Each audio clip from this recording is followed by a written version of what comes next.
Thank you so much for joining us once again. We're about to hear a presentation from Dr. Steve Hassan, who has helped thousands of individuals and families recover from undue influence and mind control. With over 40 years of experience, he is sought after as one of the foremost authorities on undue influence in controlling groups and individuals. He runs and is the founding director of the Freedom of Mind Resource Center. His presentation today will be on the cult of Trump, how to speak respectfully and strategically to promote re-evaluation. So with that being said, I'll go ahead and turn it over to you, Steve. Thank you so much for being here today. Hello, I'm Dr. Stephen Hassan, and I am presenting today for the ICSA virtual conference. It was supposed to be last year in Montreal, but with the pandemic, we're doing it virtually. So I am presenting on The Cult of Trump, which is my book for Simon and Schuster. And I am an old timer of ICSA. I go way back to 1979 for those who don't know who I am. And I am pleased to share this presentation with you. So I was involved with the moon cult. This is a few images of Sun Myung Moon and Hak Ja-han.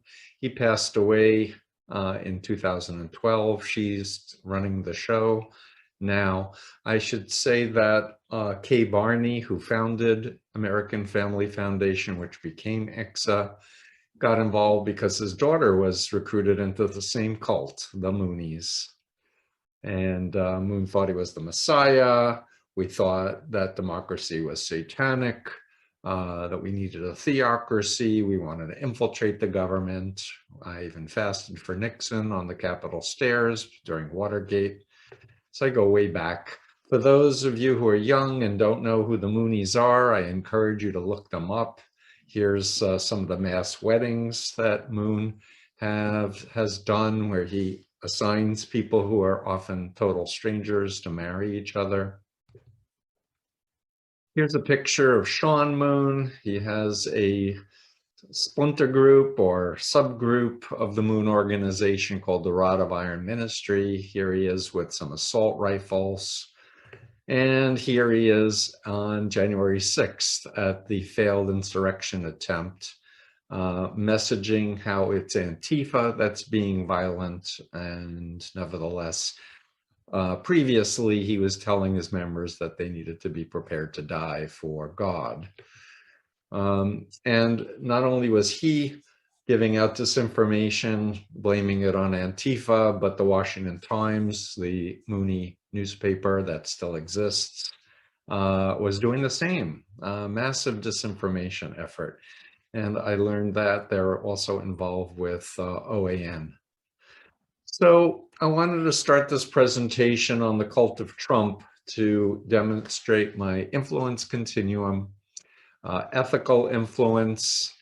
Here's my laser pointer, democracy, human rights, informed consent, recognizing people's consciences and creativity and their critical thinking, and destructive authoritarian cults, where you have a false identity. It's all about dependence and obedience and doctrine and hate and fear.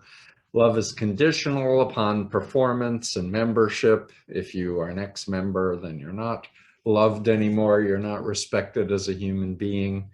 Leaders are narcissistic, psychopathic, elitist, grandiose, power-hungry, secretive, deceptive, claim absolute authority. Healthy leaders know their limits. They empower people. They're trustworthy. They're accountable. So this is a very important chart in this age that we live in to try to figure out, according to the BITE model of authoritarian control, behavior control, as it says up here, behavior, information, thought, and emotional control. And the more these methods are used, the more authoritarian a group can be deemed to be. Apologize for that. So the BITE model was based on the cognitive dissonance theory of Leon Festinger. I added information control. I'm going to speed through this. I did my doctoral research and my dissertation is called The BITE Model of Authoritarian Control, Undue Influence, Thought Reform, Brainwashing, Mind Control, Trafficking, and the Law.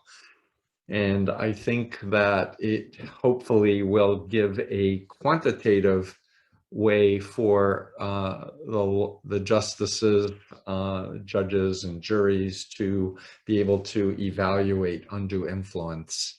And I will get into that further as we proceed. So why do I think that there's an authoritarian cult of Trump? That's what this presentation is about. I thought I would start with just my normal graphic on an authoritarian cult. Notice down here, most people are fringe members and really don't know what's going on inside the cult, much less at the top of the cult. And this becomes a very important thing if you're trying to reality test. Here's a graphic that we put in the book, The Cult of Trump.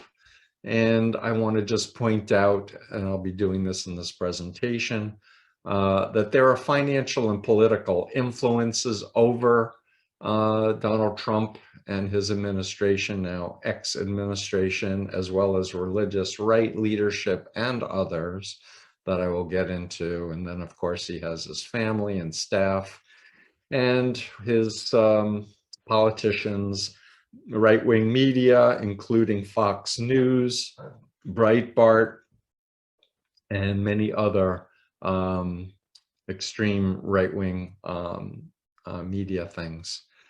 Even though Trump lost the election, he continues to say the big lie that he won it. And there will be trials for over 400 people, I believe, who were arrested because of their behavior on January 6th. So next I want to get into the stereotypical cult leader profile. And in chapter 3 of my book, I compare Donald Trump with my former cult leader, Sun Myung Moon, Ron Hubbard of Scientology, Jim Jones, and I mentioned Keith Raniere and a few other cult leaders as well. So let's go through this really quickly. I use the term malignant narcissism, which is from Eric Fromm. That is these 5 basic narcissistic features: grandiose, self-centered behavior, fantasies of power, success, and attractiveness, need for praise and admiration, sense of entitlement, lack of empathy. That's all familiar to anyone who's been following for the last 5 years. But here's the antisocial component that makes it malignant narcissism as opposed to regular narcissism. The antisocial behavior where the person thinks they're above the law, the pathological lying, in Trump's case, over 30,000 documented lies during his administration. He's very exploitative, sadistic, harassing, and silencing. Threats of violence, paranoia, and inability to trust friends. Not a healthy person. I might add that Dr. Bandy Lee, a forensic psychiatrist who evaluates dangerousness, edited a book called The Dangerous Case of Donald Trump, which is a very important read if you're interested in knowing more about Donald Trump. So my thesis when I was writing the book was that there are actual cults that are involved with the cult of Trump, both influencing him and bringing the base. And in chapter 7 and 8, I talk about Russia. There's a new book out called American Compromat by Craig Unger, documenting that Russia has been cultivating Donald Trump since the 80s as an asset. And clearly by his behavior, Donald Trump has been strongly influenced by Vladimir Putin. All of this is going to come out in the months ahead. When I was researching the book, I learned about a cult called the Family. Of course, the Moonies were called the Family, and many other cults use the term the Family. But this cult goes back 85 years or so to the Cold War era. Jeffrey Charlotte wrote 2 New York Times best-selling books about the family, and Netflix has a 5.5-hour docuseries on the family. This is a group that is interested in power. They talk about Jesus, but they are happy to work with anybody, including Democrats, Republicans, Muslims, atheists, death squad leaders. It's a very dangerous cult. Michael Pence was recruited into the family by Chuck Colson, and he brought in many people from that cult into the administration. New Apostolic Reformation. There are estimates that there are about 30 million to 40 million Americans who are involved with this, and this is what the media has been calling his Christian base. But this is not normal Christianity in the sense of following Jesus. These folks claim to be prophets or apostles who get direct revelations from God. Sounds familiar for all you former cult members, where they can cast out demons and do faith healings and speak in tongues. And it's very much an authoritarian structure on New Apostolic Reformation groups. And if their leader tells the followers that God wants everybody to vote for Trump, then they'll vote for Trump. And that's exactly how I was when I was in the Moonies. And they said to support Nixon. The Catholic right, including Opus Dei. I wrote about William Barr, former Attorney General, who was part of the Catholic Information Center in DC, prelature of Opus Dei. Leonard Leo. There's a lot to cover, so I'm going to speed forward. The Jewish right, Hubbard, Netanyahu. A lot of people don't realize or don't remember that there are over 1 million Russians that immigrated from Russia to Israel, who are of that authoritarian mindset, and who many of whom still watch Russia Today TV and listen to Russian media, which is all propagandistic in terms of anyone who knows anything about Russia. Then we have the white supremacists, the alt-right, the neo-Nazis, the libertarians who believed in Ayn Rand and John Birch Society. There's a very important book called Cokeland about the Koch empire. Their father started co-founder of the John Birch Society. The NRA, QAnon. Then there's another part of the Christian right called Dominionism. Dominionists, they don't believe that Jesus's words when he says, "My kingdom is not of this world." They want power. And there's something called Seven Mountain Dominionism, something to read my book about and learn more. Capital Ministries of Ralph Drollinger, who would do Bible studies, and that would be influencing policy at the White House. The Moonies were very involved in supporting Donald Trump's regime. The Chinese cult Falun Dafa that owns and runs the Epoch Times. Ramtha, Jay-Z Knight, channels supposedly this dead spirit from the continent of Atlantis. Big supporters of Donald Trump, sovereign citizens who don't believe in government at all. I want to do a shout out on this book called Shadow Network, done by Ann Nelson, who you see over here. And this book lists a lot of the people that I wrote about in the cult of Trump, but I was unaware when I wrote the book that this entity actually exists and still exists. It's a secret society, and they're all about wanting to influence policy, economics, politics. There are 3 really important documentaries I want people to consider to watch. One is called The Great Hack, which is about Cambridge Analytica's stealing of people's personal data. Then the social dilemma is former executives of Facebook and Twitter and LinkedIn who describe how the platforms are made to manipulate and to grab people's attention and make them addicted to the platform. Very important documentary. And then there's a documentary called People You May Know. And this particular documentary talks about an organization called Gloo, Gloo, that would buy people's personal data and sell it to third parties, whether it's to recruit them into cults or whatever, to sell them things. What is a PSYOP? Psychological operation. This is something the American intelligence agency has been doing for decades, but so has Russia, China, Iran, North Korea. And we're living in an age of unprecedented cyber warfare, not only hacking, but psychological warfare. Of course, the data mining I just mentioned, social media manipulation, and artificial intelligence, AI, which is being used to micro-target people and feed them what whoever is trying to manipulate them wants to get them to do. So if they want them to vote a certain way, they'll vote a certain way, or not vote at all, or stoke up their fears or anxieties and uncertainties.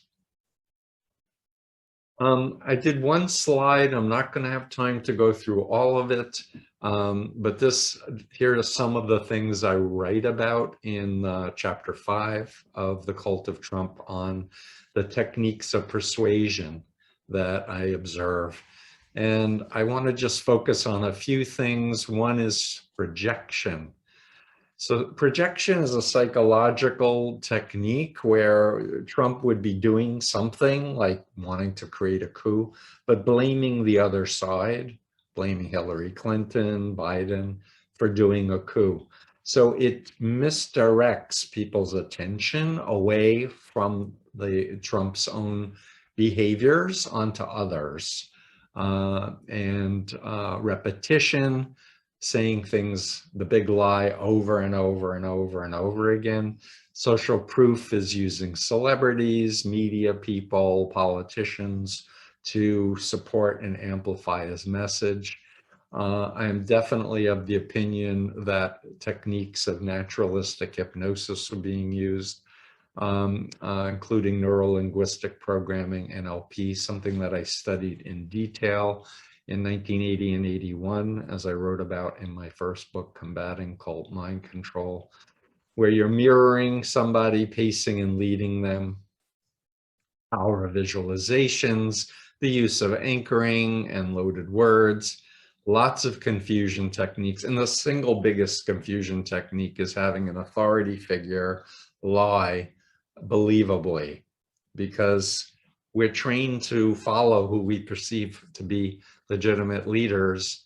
And when they tell a lie and they repeat it over and over again, it tends to make the average person confused, unless they understand malignant narcissism, in which case they understand this is how that person is wired. Pattern interruptions, double binds. QAnon. So I wrote about QAnon in The Cult of Trump, but I had no idea in 2019 that it would get to be as big as it became. I've done a lot of research on this group, which I have gone through my BITE model of authoritarian control.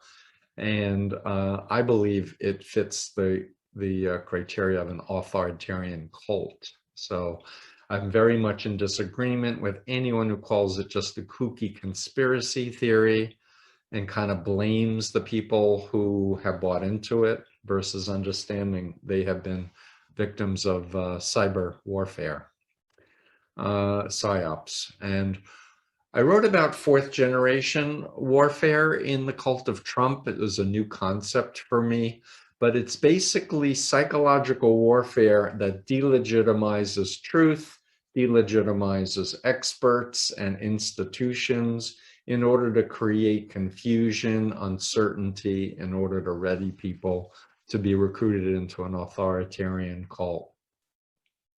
One thing that I learned while I was researching QAnon is that it's based on alternate reality gaming methodology. You know, I'm of another generation. I've never done alternate reality gaming or video gaming of any kind. But QAnon is using the latest techniques, including the data mining and including the corruption through money of specific influencers to perpetuate the use of bots and other AI technology to confuse, disorient, so they can have more and more power and money. I was part of a 90-minute TEDx Mid-Atlantic talk that I encourage people to check out if you want to know more about QAnon.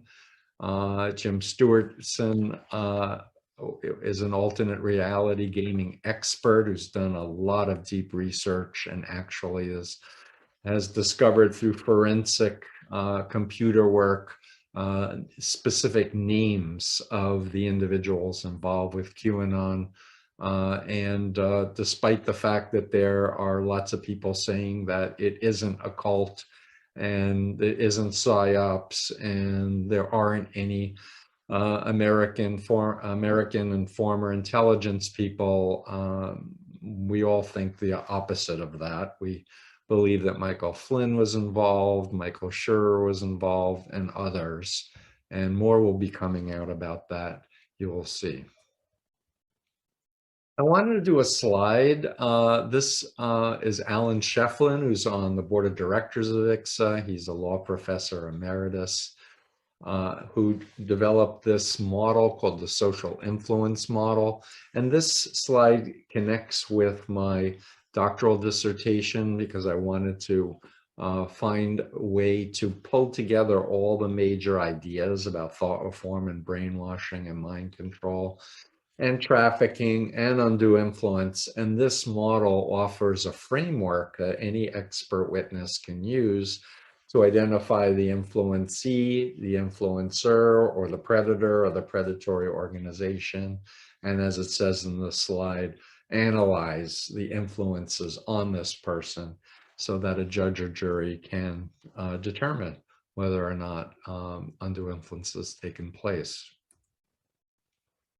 I decided to add a few of my slides on my BITE model of authoritarian control. I'm not going to go through all of these things, but I will say that when I was in the moon cult in the 70s, there was no cell phones, there was no internet.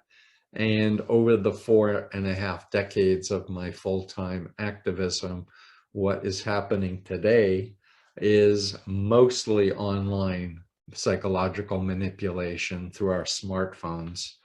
But the effects on people, because they're carrying their smartphones, and if they have notifications enabled, is even more effective than the kinds of psychological techniques used by the Moonies when I was in. Behavior control, they want to instill dependency and obedience. They want to discourage individual thought and encourage group thought. They want you to spend lots of time with the group, watching, reading propaganda, recruiting other people. And information control is the key for being able to discern on the influence continuum what's real, what's ethical influence, and what is disinformation or cyber warfare. And we do not live in a post-truth world. We live in the age of undue influence. And anyone who says they should be followed, but they lie, is untrustworthy. So just remember that.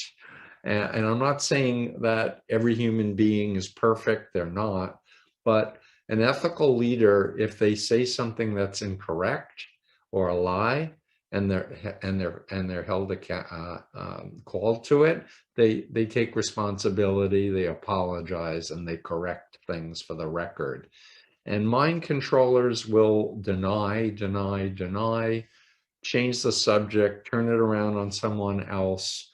And it is absolutely vital for our planet's survival that we develop a culture of trust and collaboration and not fear and hatred and panic.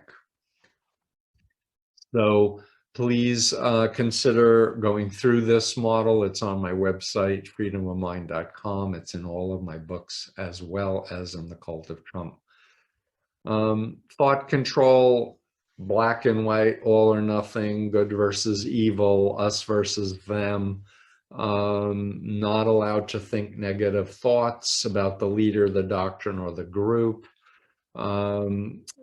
Teaching thought-stopping techniques. Loaded language is another one of these techniques. Robert Lifton wrote about it in Thought Reform and the Psychology of Totalism. Have some more slides. Hypnotic techniques. And loaded language are the tools of an authoritarian cult.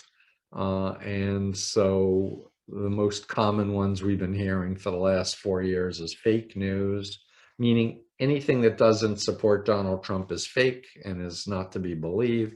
The media are enemies of the people. They talk about the deep state as if there's only one thing, as opposed to the intelligence agencies have tens of thousands of people, and there are a few bad apples in there. But words are the tools we use to think, and in the cult of Trump, there's a lot of loaded words. Emotional control, essentially making people feel special, as you do in an authoritarian cult, because you're in it, you're a great person, and you can change the world and do great things. And if not, then you're the enemy. You're Satan. You're part of the pedophile, Illuminati, cabal that comes from all kinds of other disinformation against Jews and other parties.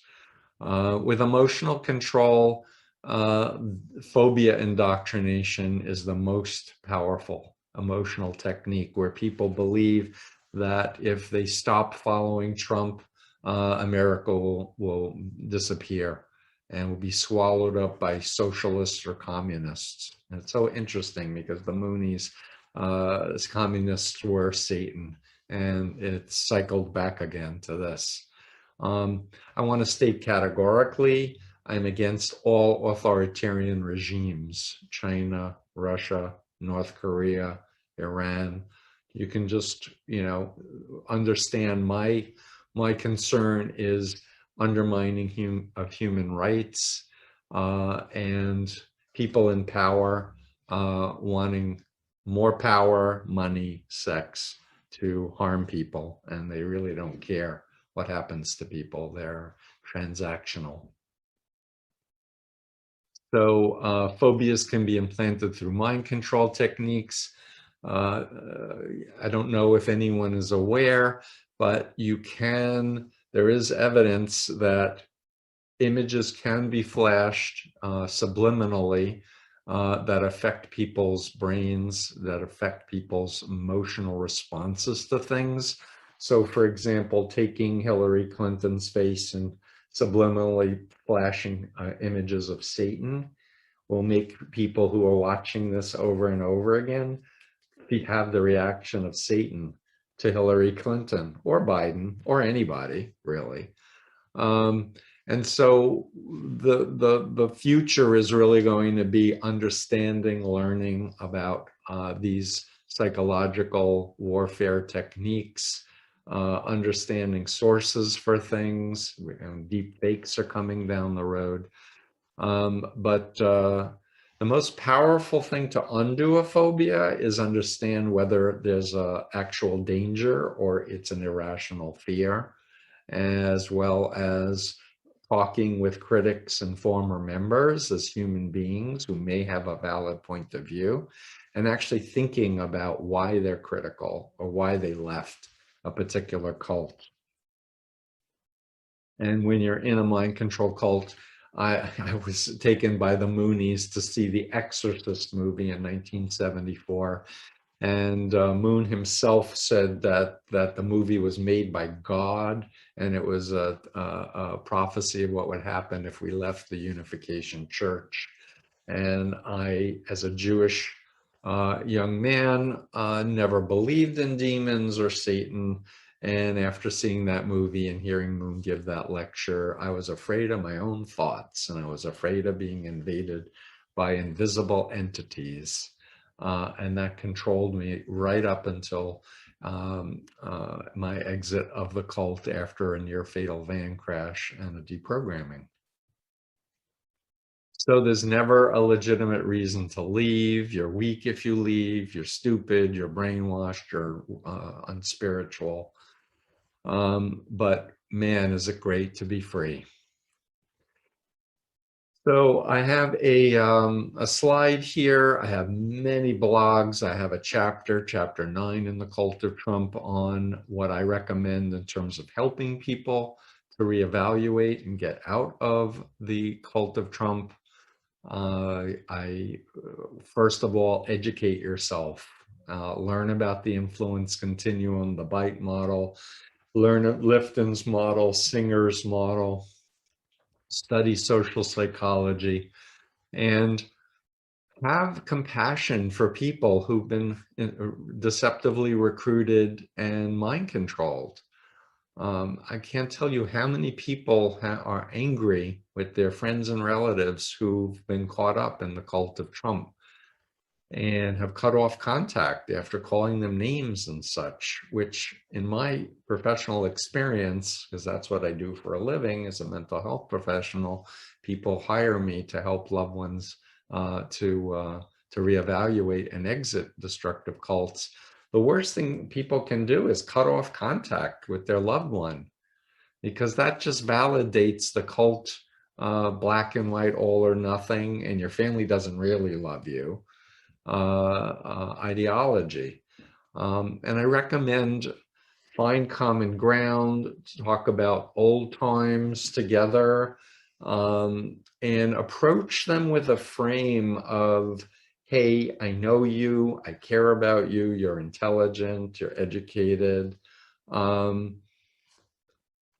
respect you. So if you believe in QAnon, for example, or you still believe that Trump won the election by a landslide, or you still believe that Russia had nothing to do with Trump's election in 2016 and his administration, prove it to me. And typically my experience is when people ask that question, they get 20 links. They get what's called a fire hose of information. And you say, wait a minute, too much. Pick one thing that was important to you. Let's look at it together and discuss it. Then it will be my turn to ask you to look at something. We'll discuss it. Then it will be your turn again in a pursuit for truth. So in other words, you're stepping out of the right-wrong model. I'm free, you're the one in the cult. Because, you know, people in the cult of Trump think I'm brainwashed. They think I'm in the cult of Soros or whatever. And when they tell me that, I don't get defensive, because I know that's what they've been programmed to believe. So I say, how interesting.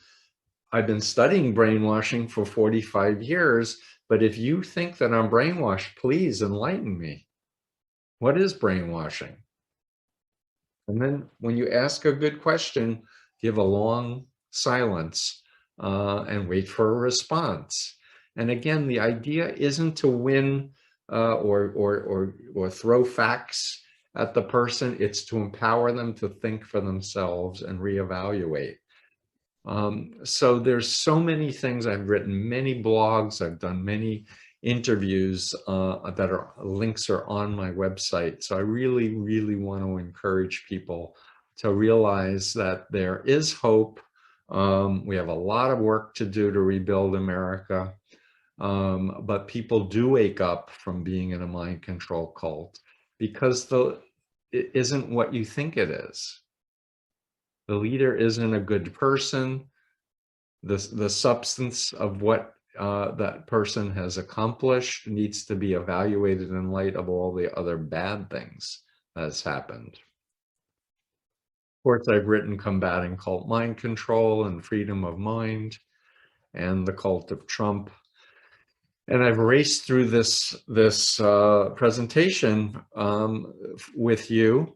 And I just really urge people to take the time to think. If you have believed that Donald Trump is a great man, or that he won the election by a landslide, or that Russia has not been influencing Trump, step back and look at the material, look at the evidence.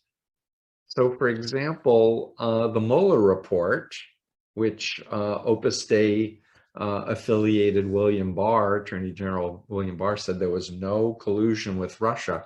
But if you actually read the Mueller report, as I did, you'll find out Russia was very involved, and that had there not been a memo in the Department of Justice saying you can't indict a sitting president, Trump would have been indicted for obstruction of justice. And by the way, there were a whole bunch of Russian intelligence agents that were named for their improper involvement with the 2016 elections. I recommend a documentary that was done in 2018 called Active Measures. And with that, I am going to stop. If you could maybe even elaborate on a little bit more. No, this is old neo-Nazi, white supremacy, anti-Semitic tropes. The Protocols of the Elders of Zion were from the former czars, I believe, the propaganda. And the research, if you check the Twitters all the way back to 2017 when it started, there was a lot of references to I am with capital letters, which Joe Zimhart has studied extensively. He's been doing some great videos on his YouTube channel that I reference. And I try to put things up on my website and in social media as I learn them. Yeah, I think there's some evidence of Madame Blavatsky bringing the protocols from Russia and bringing them to France, and thus Hitler got a hold of them. I would love if you could give me the reference. I'm learning all the time, and I have a lot of respect for your knowledge and your interest. Obviously, we go back many decades, many years. Yeah, it's just interesting to me how these themes just keep on coming up over and over again with a new languaging, but very similar. And digital and AI is making things worse and more effective on people. So how do we combat the pseudo-reality created by political groups grounded in attributed reason due to their affiliation with the election process? Wow, what does that mean? What do we do? Yeah, I'm not completely sure what the question is, but basically, Pat, I am so worried about the future of democracy in the United States, and I think that there is this organized insurgency, is the term that former intelligence official Malcolm Nance calls it. And we should have had a bipartisan commission to investigate, but in the absence, now Nancy Pelosi is doing a select committee, but it's not going to be as, I think, believable with having only one Republican on it, or at least at the moment.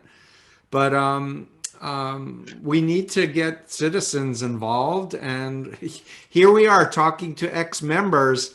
We want to encourage anyone who's willing to speak out, to talk about having been in a mind control cult, that there's life after being in a mind control cult. Yep, it's kind of embarrassing when I realized Moon wasn't the Messiah, but you know what?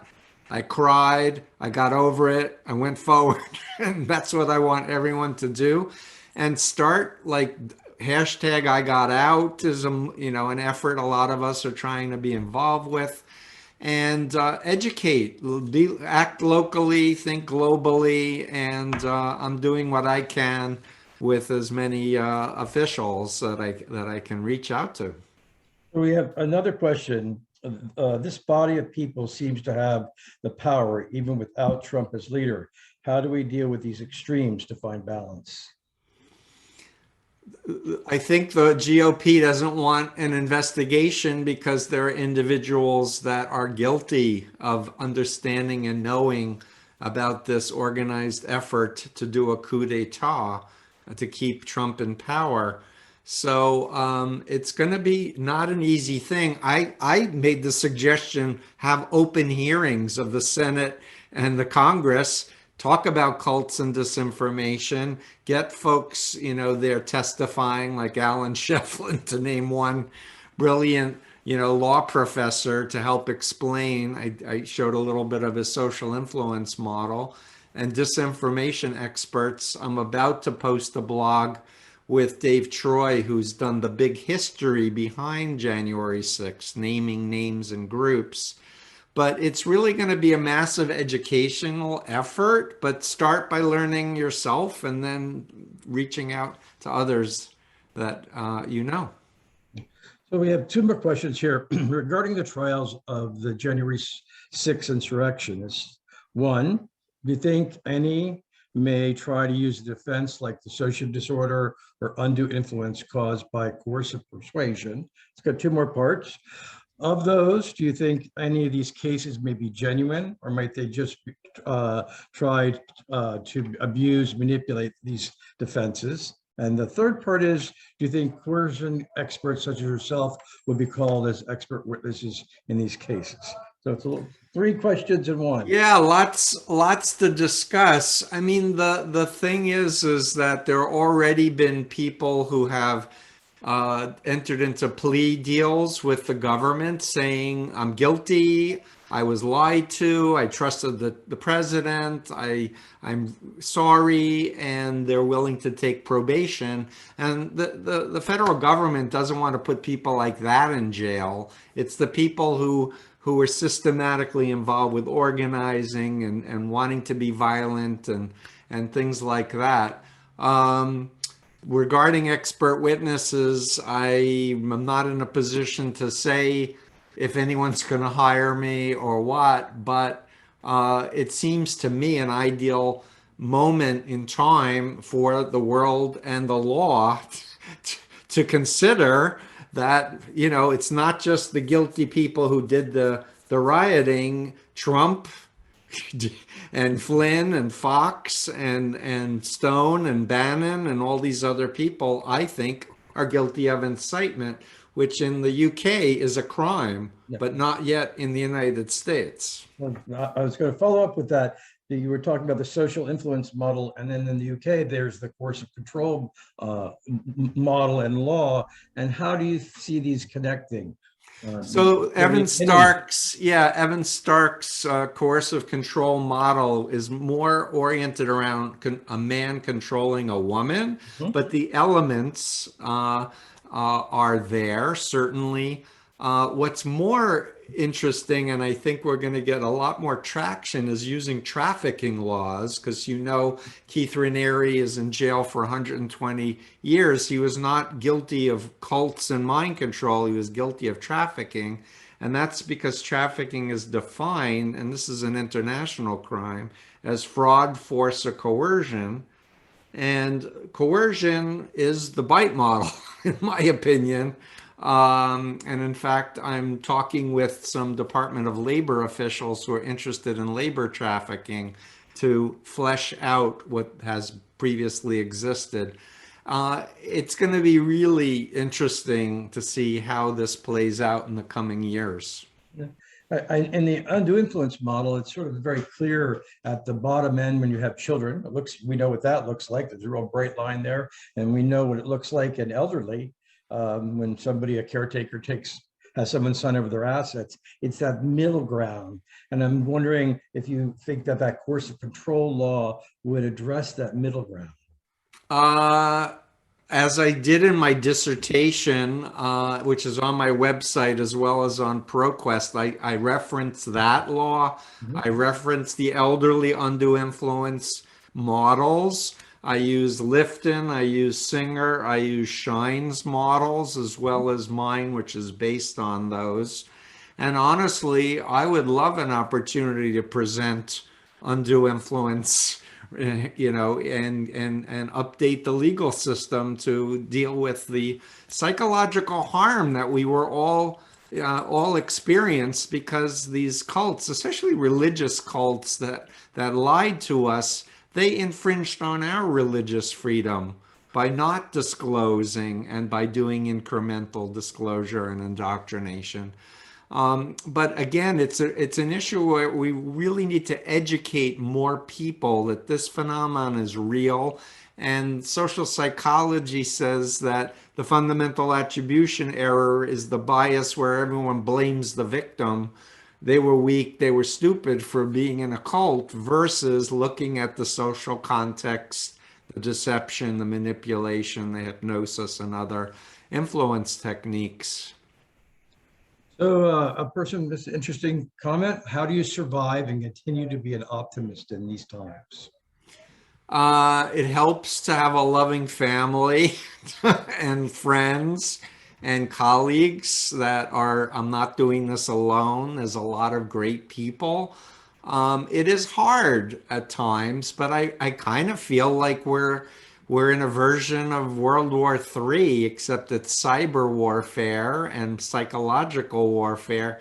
And I can take a vacation after 2024 when we have some democratic normalcy hopefully restored in the United States. But one thing you were talking about, I know, we do similar work, and in the last year, I think it's 141 families have contacted me that their loved ones, husbands, wives, children are involved in QAnon and have cut off family. And that idea of maintaining a relationship has been my thematic thing. And I think it's yours. Don't cut those off, because without a relationship, it's very difficult to facilitate change. 100%. Love is stronger than mind control.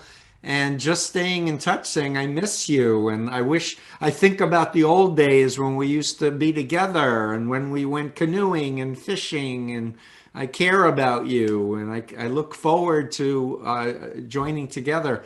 What I didn't say in this presentation, which I recorded back in April, is I love a book called Think Again by Adam Grant. I've read it twice now, and I actually used it in a case that I just concluded successfully. It has nothing to do with cults, except everything to do with cults, because it's saying disconnect your ego from your beliefs and pursue what's true and be happy if you learn more and change your beliefs, because we're all just trying to learn and grow and make the world a better place. And it's just a very important idea when talking with someone in the cult of Trump or any cult to say, look, if you believe this so fervently and I respect you and you're intelligent, then I need to take it seriously, and maybe you're right. But on the other hand, you may not be right, and you may want to reconsider. So let's do a reciprocal back and forth. Go back in time and recount for me what was influential in your involvement. Let's pick one thing at a time. We'll watch it together. We'll discuss it. Then I'll pick something. We'll watch it together. We'll discuss it. So you create a frame of searching for truth together. So, Steve, we've run out of time. I do want to bring up a number of people, because some people are attending this on apps or their phones. Sometimes the PowerPoints are a little bit unreadable. On the Huvu app, there's a place that if you send your PowerPoint to Ashlyn, she can put it up and people can access it. Also, if you go to Steve's profile on the app, if you message him, he will get an email with your questions or any requests that you have. So thank you very much for your interesting Thanks, And, Pat, so much for all your good work. And I'll just say, if you want to know more, go to Freedom of Mind and look in the blog, put QAnon in or how to help somebody. There's tons of videos and specific advice. Okay, thank you. The closing presentation starts in 3 minutes. I think it's on all the channels. So we'll see. All right, cheers. Thanks, Steve. Thank you. Bye-bye.